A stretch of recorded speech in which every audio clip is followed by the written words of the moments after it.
What's up, guys? My name is Ty Zen. Welcome to the Cryptocurrency.market channel. With me today, we got the Honorable Grandmaster, legendary, world-renowned, LeonFood.com. Say hello to everyone. Hi there. Hi. We're back. Behind this camera, we got, a couple of our students here. One is from Russia, and one is from Vietnam. And just for, what do you call that? Privacy reasons, we're just gonna keep them behind the camera, all right?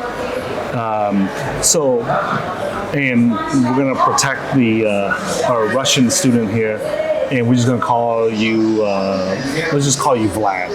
Let's not use your real name. Is Vlad okay? Okay. Well, that's a common Russian name. Russian name that everybody can recognize. So we just refer to you as Vlad just for privacy and anonymity reasons. Okay. So talk about how old are you now? I'm 30. 30? Okay. Are you still within the age where you can serve in the Russian military? Like, can I be enrolled? Yeah, can you be enrolled in the military Yes, right now? If I'm under 50, I can be enrolled. You're under 50 years old, you're eligible for the You can military? be conscripted. Like, can you be made to go against your will? Yes. Yes? Okay. Okay. Okay. So, can you share with everybody how we got here to sit here at this coffee Shop. coffee? What's the name of this place? Oh, Gloria's. Yes. Gloria Jean's Coffee. Yes, and we're in Dubai. Yeah. So explain how we got here. Well, I just saw your last video and you just mentioned that you're in Dubai. Yeah. And I just wrote to you in Twitter that, oh, so cool. Where do you hang out? Can we meet? Yeah. And you said, yes, of course, we go there today. And I'm like, why not to come? And Yeah. here am I. Yeah, we love to meet our students and the people that follow our channel. We don't have a problem with that. Like some people, they have a channel and then they don't want to meet their followers. We have no problem. Like we specifically talk a certain way on our channel to make sure we attract the right the right viewers and the right students. So I never feel bad about meeting our students. I know some guys they duck and they dodge and they hide when we go to the conferences. Yeah. Like you'll see some YouTubers, they try to hide from their viewers. We don't do that. Right. So good to meet you here. And the reason why I'm recording this is because you're sharing some interesting stuff about Russia, about the war, going on with Ukraine and stuff, and you and crypto and how you're here. So talk about like why are you here in Dubai? Like why are you not in Russia or someplace? Well, because I can be kind of enrolled, so there is like still a possibility and no way I will go there, no possible way. So I decided to just live for now because I have this opportunity to just travel. So I decided to travel for now. Okay. I have no idea for how long, so we'll see. Do you have any plans? Where will you go after Dubai, or where are you headed? Are you going to go off to Asia or Africa, or where do you want to go? Probably Asia. Asia. So, but it's not decided yet. Okay. Yeah. Okay. You haven't decided. Hey, but by the way, how did you find out about our channel? Oh, it was the very beginning of 2017. Yeah. So when I started to go deeper into crypto, and you was one of the first channels I saw. Yeah. And I decided it was a very nice one, and I watched a lot of videos. Okay. Did you take advantage of any of the coins that Leon and I invested in or bought or anything? Oh, it was so many years ago, I believe so. Yeah. But at least I was definitely investing heavily into Ethereum. Okay. Yeah, that's for sure. You made money off of that. Yeah. Yeah. That was our first big winner. Yeah, that was our first big winner. We just got through talking to one of the crypto custodian companies companies that just set up here in Dubai, and they were pleasantly surprised when they saw our channel, and they discovered that we were the first channel to talk about investing into Ethereum and why people should invest into this it. is also what I liked about your channel, that you, I don't remember any other channels that were like investing into crypto. Yeah. Most of the channels were like technical stuff, all Yes. the stuff, and Yes. you was about like investing. Yeah, we started our channel, like we were the first channel to start talking about 100% about trading and investing into Bitcoin and cryptocurrencies. Because that was the reason why we started the channel, because we didn't see anybody else doing that. And because back then, It was all about the technology. Yeah, it was all about the tech. the ideology. It was all about it was very little about the financial aspects or the investment angle that we were taking. yeah. And at that time, Leon and I, we saw that this was a huge opportunity for the common people, or what do you call it? Let's just call it the poor people, like us, you know, to be able to have an opportunity to do what the guys on Wall Street were doing. And that's how we started our channel, you know. But so you were just in Russia, right, recently, and then you came over to Dubai, and now you are just traveling around. Yes, Right. exactly. Yeah. Now, just so that our audience knows, and just so that we're curious too, right? Because like since 2017, since our team retired, we're constantly looking for countries, banks, jurisdictions that allow lower taxes and allow people to transfer their money, you know, freely. It's never 100% freely, but the countries that do allow you to transfer money and stuff. How is it in Russia right now? Like if someone has a bank account in Russia, is it frozen? Is it? Do you have to have permission to send money outside of Russia, or how does that work right now? No, it's actually not that hard. It's still possible to send even via SWIFT. Yeah.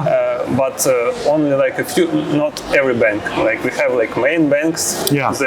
all of them are under sanctions, so you cannot use them to send like dollars to other countries. Okay. But we also have like Raiffeisen, it's quite famous, I guess, bank, and you can use it to send SWIFTs. I believe, I used it to even send money to Great Britain, and it worked. Wow. Yeah. So what's like the daily life? How has the daily life of a Russian person or citizen or resident, how has it changed since these military operations? Well, I think the main thing is most of the people now are in more stress. Yeah. Definitely, it's always something that people kind of trying to forget about. Yeah. Trying to not to think about, but it's every day there is like a reminder. Sometimes it's How are they? Is it on the news or what? it's on the news. It's also like a friend of a friend was enrolled, not enrolled, but was taken. Conscripted. Yeah, in English they call it conscripted. Okay. Was conscripted. Yeah. What about casualties? Because we heard 100,000 Russians have died. Yeah, that's probably true. Is that true? Probably, yes. But does that mean do Russians know a friend or a friend of a friend who died in the war? I mean, Yes, I have. Because 100,000 people is a Because lot. That's a 100,000 lot of people, people. you may not know them, but maybe you know somebody who knows them, right? Yes, I definitely know some people who know them. Yeah, For sure. yeah. Not because I was kind of living in a bubble. Definitely. So and even now, if you like conscripted, there is a ways to not to go. Yes. Yeah. There is a ways. But most people. Not most, but some people just don't do nothing. Now, are there a lot of I will people, like, are a lot of guys leaving Russia to avoid conscription? Yes, definitely, a lot. I believe in my social circle, oh my God, I guess more than half of my friends. Half your friends have left. Yes. Yeah. Okay. Wow. So like, I definitely can say like 10 people for sure, Yeah. like my friends. So I know this, like I mean, I'm not Russian, but I think that if I was Russian and I wanted to avoid going into military service for any reason, whether it's personal, religious, or political reasons, I have seen several places in Southeast Asia that I have seen a lot of Russian people. And I'll share them with you so that you are aware of it, and then other Russian people who follow our channel that they are aware of. One place obviously is Thailand. They have a lot of people from Russia in Thailand around the Pattaya, near the beach areas. There's a beach, popular like party city, beach area called Pattaya, and that's about southeast of Bangkok. Right, it's about like almost 2 hours southeast of Bangkok, and there are a lot of Russian people there. Okay. I believe also Phuket is very popular. Yeah, Phuket is also another beach city that's very, very popular with Russian people. So those are two areas besides Bangkok itself where there are a lot of Russian people. And I noticed that they don't have any problems dating Thai women or anything like that. Right? Now, I don't think I see a lot of Russian girls there. There definitely is. But Now, if there are, I don't know, because most of the time I see the white guys that are Russians. I don't see too many white girls that I hear them speaking Russian or something like that. Okay. Now, there's also in Vietnam, where I come from, that the Russians used to rent a military base in a city called Cam Ranh, right? Because the water there is deeper. So the Russians military used to rent a what do you call that? A dock, a port. But they used to rent land there to park to have their military base there or something. There's something with the Russian military there. So in the city of Cam Ranh and Nha Trang, which is a beach city right next. It's the same city. They're right like maybe 10 minutes apart, and that area has a lot of Russians. Okay. Another area, so that's in Vietnam, and then the other beach city is Da Nang, where I'm from. They have they have Russian people there too. So it seems like the Russians love to go to where the beach cities are at, where it's warm and where the sand and beach and stuff. So that's in Vietnam and Thailand. And I just came from Bali, from attending Tone Vay's financial summit down there. And I can tell you this was shocking to me. This was surprising to me. Because in Thailand and Vietnam, the Russians are older. They're usually older Russian people. I don't see too many young Russian people like yourself, right? But in Bali, I was really very, very surprised because they have a huge population of young Russians there. Like they almost look like they're in college or just out of college. Very young and in very, very, very good shape. Right? Now, at first I thought they were Americans, but they when I talked to the hotel and all the staff and the Uber drivers and stuff, they say that it's not. It's a lot of them are Russian. That's true. I've been to Bali too, and that's definitely true. It's a lot of a huge Russian community in Bali. So, question for you: before we started the camera, you said that you had just bought a ticket just in time, because had you bought it even a day or two later, you would not have been allowed to buy a ticket. Is that correct? No, I was allowed, but the price went to 10x. 10x. Okay. Yeah. Okay. So how did you know? Did you see this coming? Did you see Putin? This invasion coming of Ukraine, or did you just get lucky that you bought something? No, one day before the announcement of mobilization, there was like a new law was yes. introduced, or like change in the old law, Yeah. and they added like. Why were you looking at the changes of that law that day? Was it just?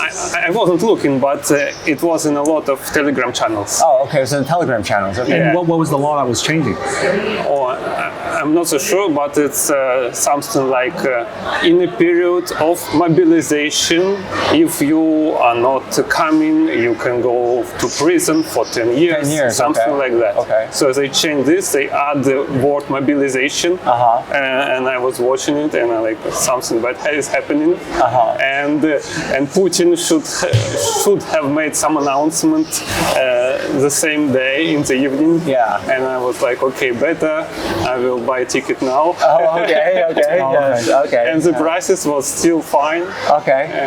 So nobody they started changing the laws, but nobody knew why at the time yet. Yes. Yeah. And next day, Putin announced mobilization. Mobilization, yeah. Okay.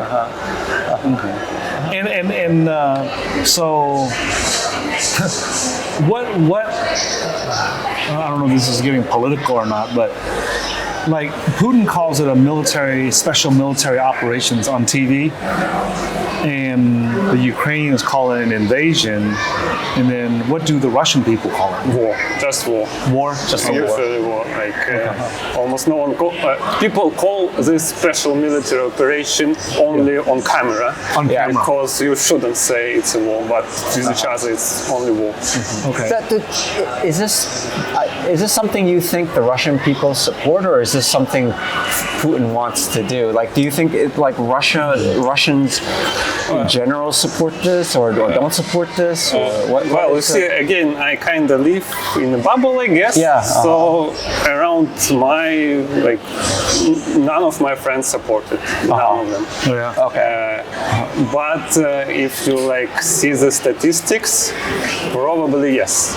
Probably, maybe even 50 or 60% of people Support what Putin is doing? 50-60% of people support? I think so. And what is Putin trying to do? Is he trying to overthrow the Ukrainian government? What does he want to do? Honestly, I have no idea. But it looked like he wanted. Like the first day, second, third day of war was they went only through Kiev, almost went into Kiev, but for some reason they didn't. So maybe they tried to overthrow government, but they weren't able to. Yes. Probably. Yes. So and now they kind of changed their plans. And let's since this is a crypto channel, let's see how, with our knowledge and experience, we can help the people that if they want to leave for some reason. Yes, that's right. And how to take their assets and their wealth with them. That's right. And where to go. And where to go, yeah. Yeah, because I think the political stuff is just way out of our, what do you call that? Well, I think, regardless of what we feel, there's nothing we can do about it. Yeah, there's nothing we can do. Yeah, we don't.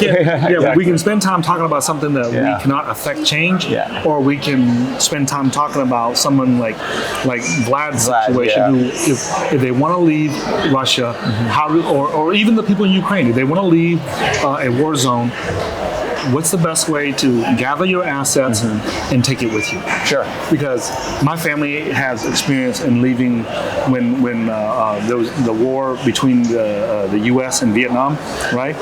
My family had to leave all the assets behind. We couldn't take anything. That's right. So now, thanks to crypto and blockchain, we have a way for every individual who does not want to be in a war zone, they can take their assets with them. Yes. So, can you share before in Russia, how would someone buy crypto? Well, there is actually a lot of ways. Yeah. I guess the most common one is through Binance P2P. Binance peer-to-peer? I guess that's the most common one. Yeah. Okay, but are you able to send money from your Russian bank account to pay another Russian peer-to-peer trader? Yes. Like if I'm in it's in rubles, right? Yes. So if I want to buy, if I want to sell you my Bitcoin, I can sell it to you in rubles using the Binance peer-to-peer. Yeah, it's still working.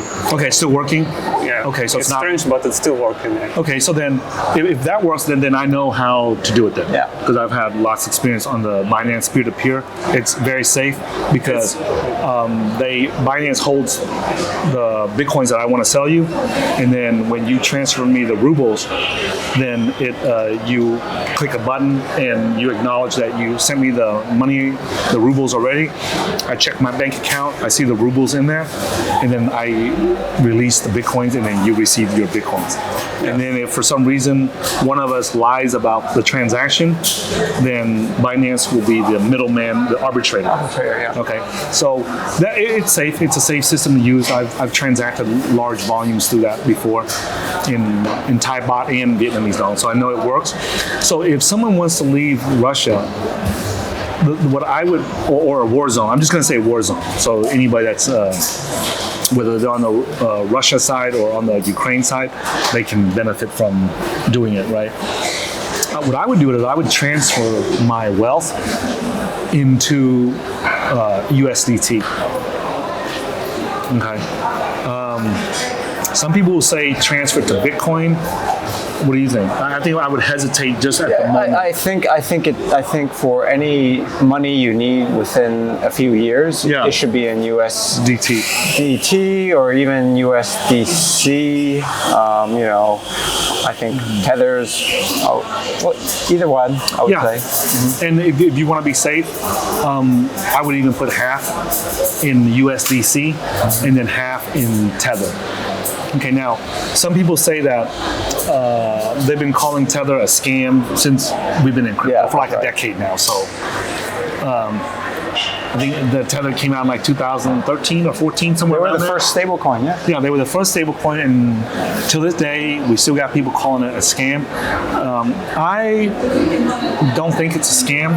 I use it, and that's how the bulk of the transactions in Vietnam are done, and in Thailand also are in USDT. Now, the toughest government law enforcement in finances is the New York financial, what do you call that? The NY, New York Financial Something Services, right? They are, in my opinion, the strictest financial law enforcement on the planet.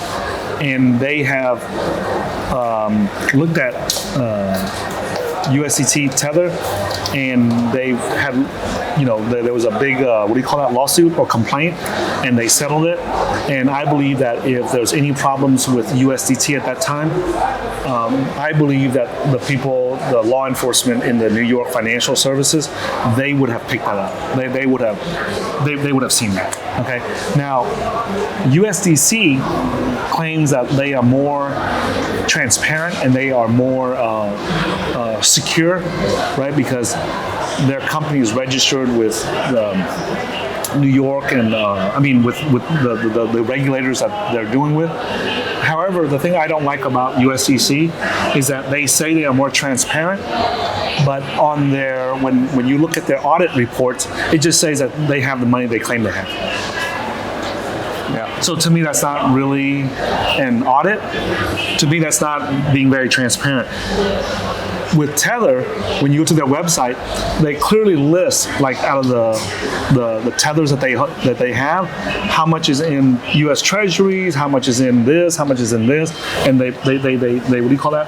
They break it down for you. Yes. Whereas USDC, even though they claim they are more transparent, I have looked at their reports and they don't say anything. They don't show how much U.S. Treasuries they hold, how many bonds, how much cash equivalents they hold.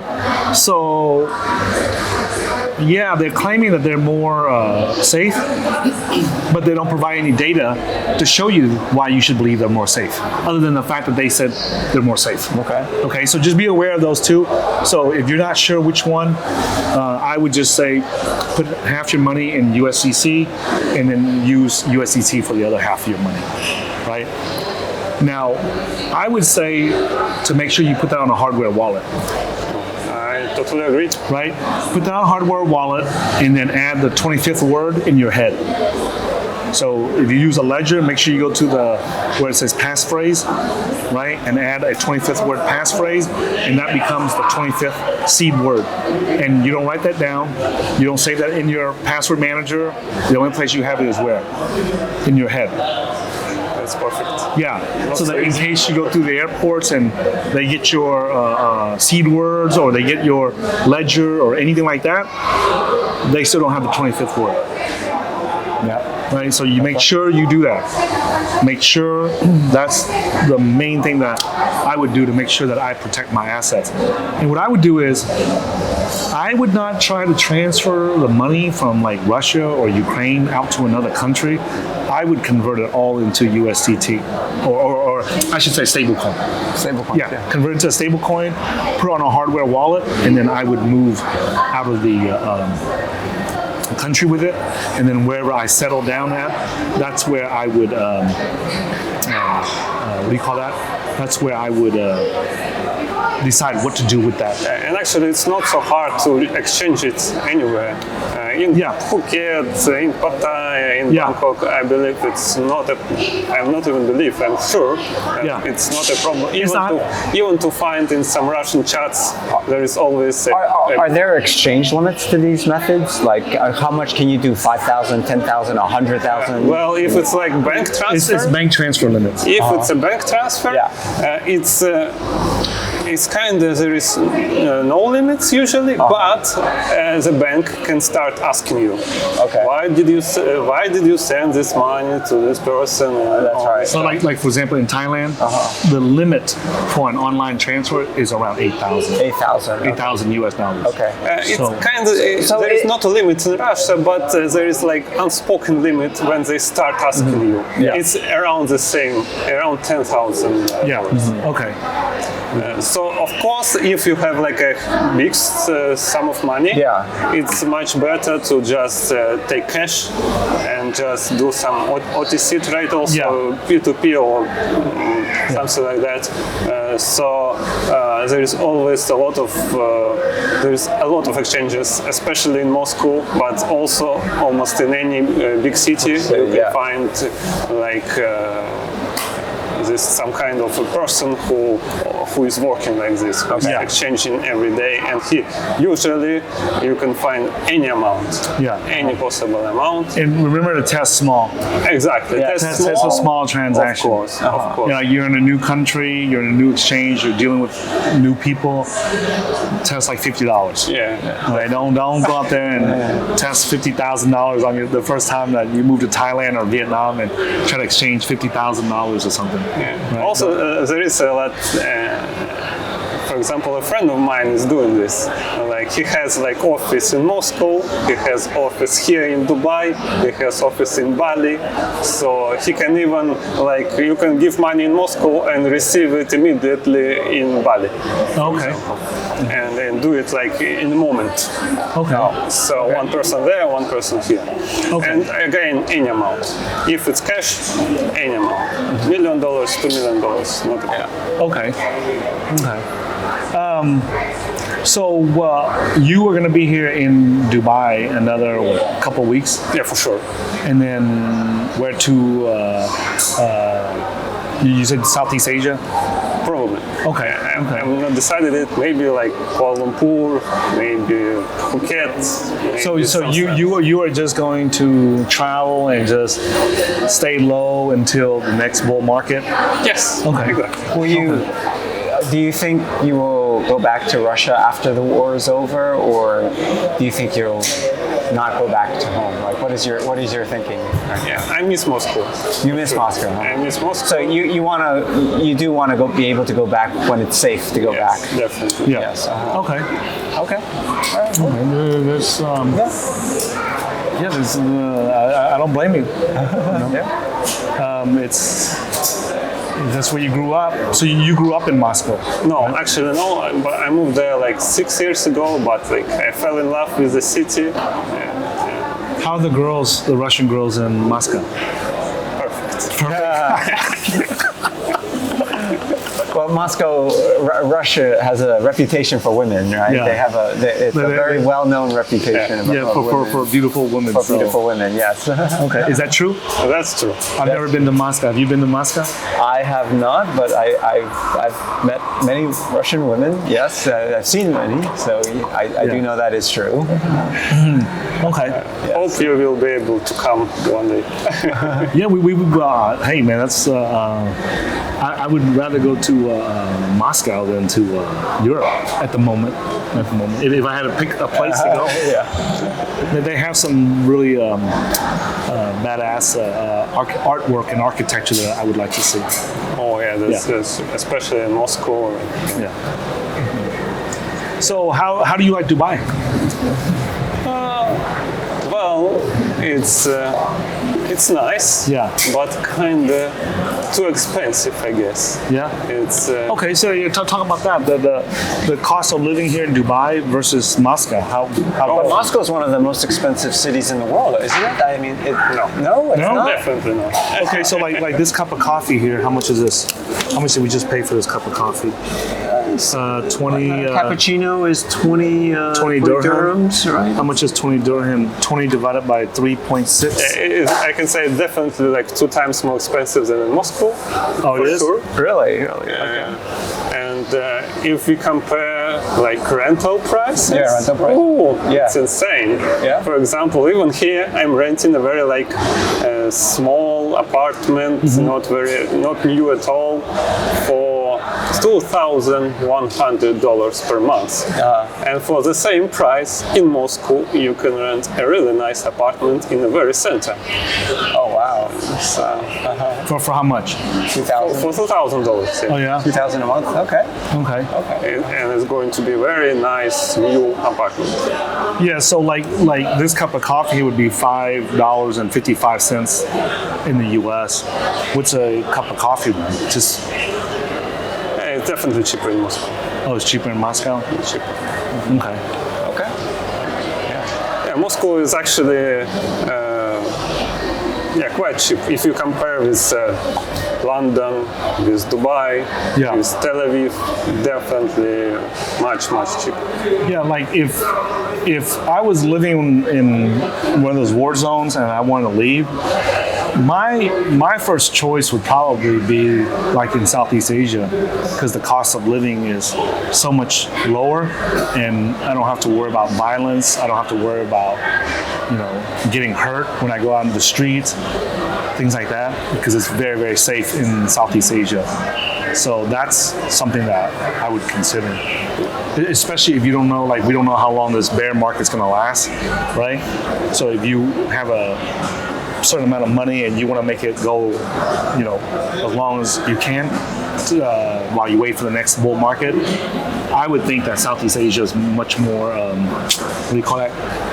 Lower cost of living than in Dubai. Yeah, definitely. Yeah, you have to remember Dubai is a tax haven here, right? Yeah. So people here are, because as you go up the wealth, as you gain more money, the cost, the tax situation becomes more important. Yeah, that's your biggest expense when you start making cost money. of living, right? If you just think about it, if you live in a country where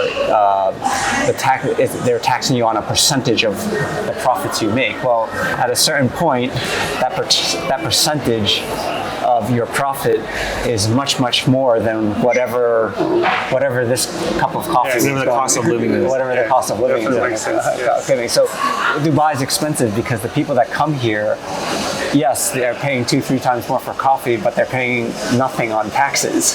Yeah. Right. So the city we know it's a different environment. It's for a different set of people. It's for people in a different situation. Yeah. Like if someone is just starting out in trading and investing, and they're stuck in a war zone, and they don't have a lot of money, and they just want to protect the money that they have, and wait out, make sure that they stretch out their runway, their living expenses, so they can live longer without having to go to work while they wait for the next bull market. I think that Southeast Asia is one of the better solutions. Obviously, you can go to South America and places like that. Yeah. But I think that Southeast Asia is a closer. If you ever want to go back to Moscow, I think it's a lot easier, less jet lag, and less if you're in Southeast Asia than. Even now there is direct flights with Thailand. What about, are you able to go to Europe? Are Russians able to go to Europe? Because I heard that they closed the border to Russian passport holders. No, you can still go to Russia. Get go to a Europe? visa, but you always needed a visa. If you have visa, you can still go. Okay. You can still go. All right. Now, when you travel and they see your Russian passport, does anybody give you a hard time? No. No. Fortunately, maybe I'm lucky, but no. Okay. So the Western sanctions affect the what do you call that? It affects the Russian country itself. But when you're an individual Russian traveling around, Oh, it still affects, unfortunately. It does? Most of it because no Visa and no MasterCard. So the Russian cards working only inside Russia. they cut off all the credit cards. Yes, all the cards. So if you go somewhere now, you need to have cash, or you need to. There's still in some places Union Pay cards are working. Yeah. But now in Russia they're expensive even to get Union Pay card. You need to pay like more than $100 just for a card. Okay. Just for the Union Pay card. Yes. Okay. And before that they was giving it for free. Oh wow. Oh, okay. Before the war. Okay. So that sucks. Yeah. So because of the Western sanctions, all the Russian credit cards do not work outside of Russia. Yes, and even if you want to pay, for Google, for anything, for Netflix, you cannot. You just cannot pay for it because Russian cards Don't work. Yeah. Don't work. don't work. Wow. So most of people, they go to Kazakhstan, for example, and open bank account there and get a card there. So at least to pay somewhere, or even to pay for some international things like Netflix. So that sucks. So even if you go to another country and you set up bank accounts, there might be a problem just because they see your Russian passport then. Well, I guess it depends on the country. Yeah. So as far as I know, there is no problem in Bali, no problem in Turkey, no problem here if you have this ID, if you are staying here for long. Yeah. Also no problem here in Dubai. Okay. Okay. In Europe, maybe. You said that you have met other Russians here in Dubai. Oh, definitely a lot. Now, are there a lot of Russians here that are in crypto? I guess nowadays almost everyone in crypto, because you need to somehow transfer money. Okay. Nowadays in Russia, people who want to move, now almost everyone know at least how to buy, where to buy. Okay. There's a lot of cards in Telegram. Okay. So nowadays a lot of Russians at least know some So basic the war stuff. is accelerating the adoption For sure. of crypto in Russia. For sure. Well, I mean that's what we call that. Crypto was That's what it was made for. it was made for to help the people that are in those situations. If we had crypto back during the war between Vietnam and the U.S., that would have saved our family too. Yeah. Because when we left, we could not take any assets with us. There was 36 people on our boat, and we just lost everything. Everybody just pretty much whatever you can carry with you, that was it. But now, thanks to crypto, if you leave your country, you can actually sell all your physical assets, convert it into crypto, and then take the crypto with you. So,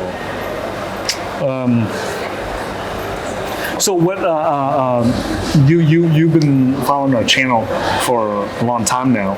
What 5 years, something like that. Yeah. So what do you have any questions for us about the crypto or about the trading, the investing, hardware wallet security? I guess you also use Ledger. It's kind of common now. Yeah, we only recommend Trezor and Ledger to our students. Trezor was the first company to build a hardware wallet, and on the Trezor and the Ledger systems, we have stored millions of dollars on there already. So we are comfortable recommending that to our students. Are there new wallet services out?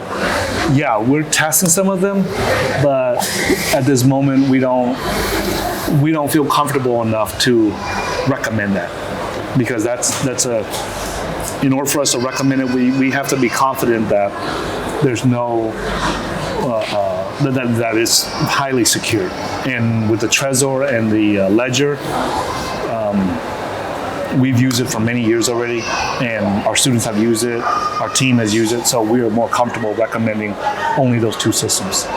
Now, as long as you have the 24 seed words, you can insert those 24 seed words into either system. So if you take, like say, you have 24 seed words with you, and you created that from a Ledger wallet, and let's say, for example, you go to another country and they don't have Ledger, they only have Trezor, you can still upload those 24 seed words into... But you shouldn't do that unless you have to. Exactly. Yeah, you shouldn't have to do that unless you really have to. And obviously, for safety reasons, you should never, ever use any seed words that anyone creates or anybody creates. Like the 24 seed words, make sure that you guys use the wallet. If you use Ledger or Trezor, that it's created on the wallet itself and nowhere else. So if you buy the wallet and it comes with a 24 seed words already, don't use that. Okay. So what else?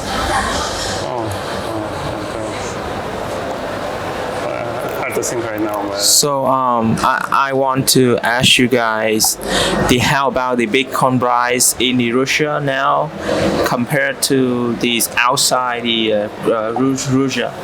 Well, I can definitely say that if you want to buy USDT, like in Russia, the price will be around, now it's around 5-6% more than on exchange. Okay. I mean on if you want to buy digital USD. So there's a 5 to 6% markup. Yes. Okay. Yeah, nowadays. When the war started, it was 15 to 20. Oh, wow. So there's an arbitrage opportunity yes, there. And I have a friend who made some money on this arbitrage. Wow, okay. And because it was possible, if you know how to move it, it was possible. And still now it's possible, but the profit is not as big as it was half a year ago. 15% is a good spread. That happens in the Vietnamese dong too. Ooh. Yeah, so whenever there's volatility in the markets, it can go up to 10, 15, 20%, even 25% in Vietnam. The only problem with that is that the bank transfers, there's a limit.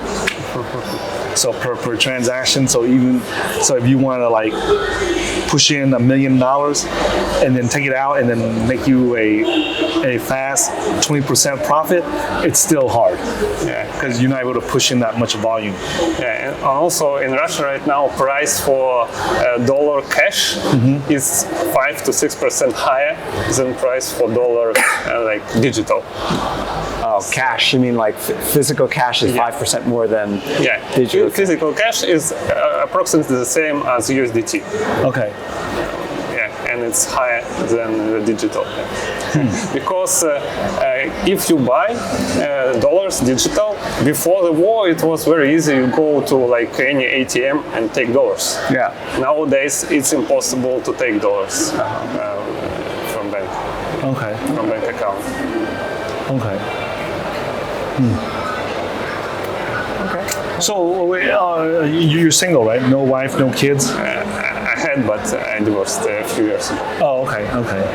And so for so for the guys back in Russia or the war zones, can you share your experience so they know, how are the girls in Dubai or the girls in Thailand or where would be the place if the guys want to leave a war zone and they want to go and make sure that there's girls there, right? Where would you recommend? Well, actually here is not so bad, for sure. Okay. Dubai is not bad, just expensive. Yeah. Yeah. I would say also Bali and Thailand. Yeah, I've been to Bali in Asia. I've been to Bali and Thailand, and I had no problems with it. Okay.